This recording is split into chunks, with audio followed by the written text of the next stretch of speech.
Quand faut-il traiter une varicocèle? Les recommandations urologiques reconnaissent 4 indications. La varicocèle symptomatique, la gêne esthétique, l'asymétrie de taille des testicules avec un testicule hypotrophique du côté atteint et la perturbation des paramètres spermatiques, qu'elles soient associées ou non à des troubles de fertilité.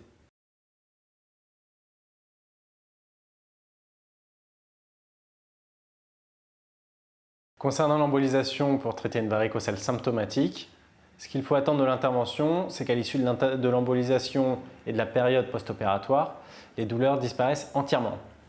Si la symptomatologie persiste au bout de plusieurs semaines, il faudra alors aller rechercher d'autres causes aux douleurs inguinoscrotales et consulter un centre spécialisé pour les douleurs périnéales chroniques. Après une embolisation varicocèle pour gêne esthétique, les résultats sont une diminution d'environ 50% à 2/3 du volume des veines au niveau du scrotum.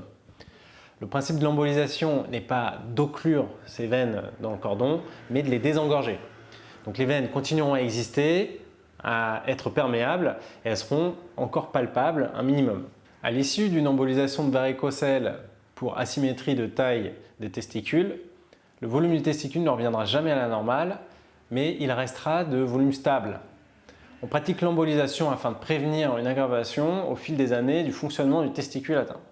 Dans le cas d'altération des paramètres spermatiques, qu'ils soient isolés ou associés à une infertilité, primaire ou secondaire, on a tendance à réserver l'indication de l'embolisation pour les grades 2 ou grade 3 d'une varicocèle, parce qu'une méta-analyse rapportait que l'amélioration de la concentration et la mobilité des spermatozoïdes était plus importante après un traitement à partir du grade 2 de la varicocèle.